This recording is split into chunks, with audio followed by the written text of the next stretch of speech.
I'm Jeff Pospisil, the 10-Minute Treasurer, with practical advice for improving your church's financial future. In this video, I'm going to continue my Art of Being Cheap series. Again, I'm a cheap accountant. I don't know if there's any other kind of accountant, but that's the kind I am.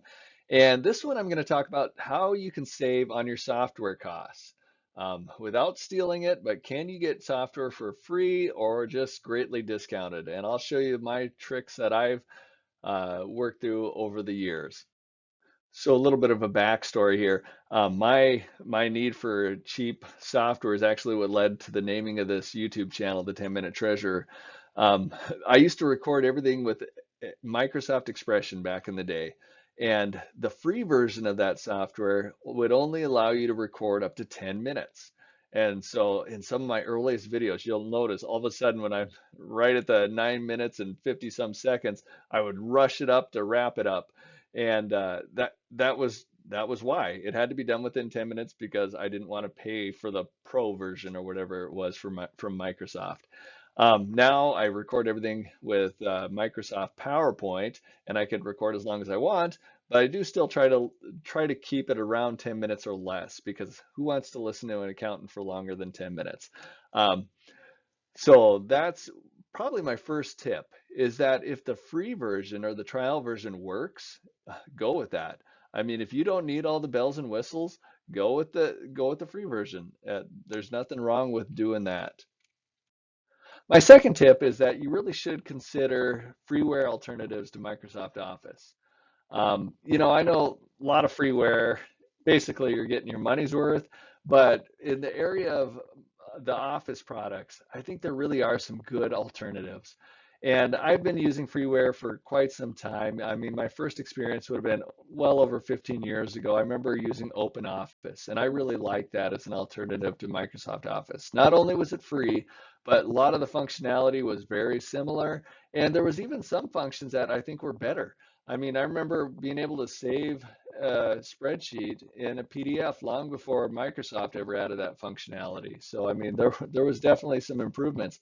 But here's my word of caution was that I had to remember although I was using the Open Office version, I had to remember that most people were going to be probably using the Microsoft version. So whenever I wanted to save a file to share it with somebody, I had to save it as an Excel file. So, I mean, a lot of this would be good. Like if you did this for your whole church and put everybody on the same freeware version, that'd be fine. But whatever went outside of the church, you would have to remember that they're probably using a Microsoft product. So what are my top recommendations for freeware? I don't really recommend OpenOffice anymore because they're not consistently supported, it seems like. But what I do recommend is Google Drive. Google Drive, it's so easy to collaborate. The tools are simple. I think even more simple than Microsoft Office, which is for a lot of us, that's a good thing. We don't necessarily need all the complexity of Microsoft Office necessarily. Um, but they provide good tools that are easy to share. You don't have to download any special program either, which is nice as well. You just have to have a web browser. So I really like Google Drive, and that's my number one go-to. Two others that I've explored, and they feel like they're solid, is LibreOffice and FreeOffice.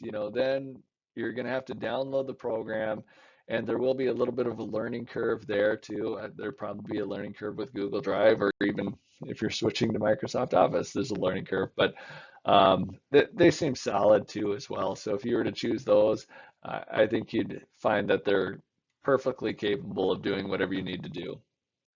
My third suggestion is to use QuickBooks for your church accounting software. QuickBooks has a nonprofit version, which a number of churches use, and they're quite happy with it. I know some people are going to say, well, QuickBooks costs just about the same amount as my church accounting software, so why wouldn't I just use specific church accounting software? Um, and here, first of all, there is a way to get QuickBooks for cheaper, and I'll go over that in a second.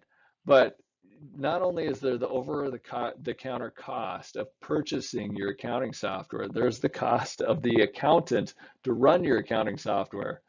And so when you have specific church accounting software, so if you have Church Windows or Icon or Power Church or Shepherd Staff or whatever it is, you know, think about how many people actually have experience in your community using that specific accounting software. I, I would be, I would bet you can count all those people on one hand. So now consider how many people have experience using QuickBooks.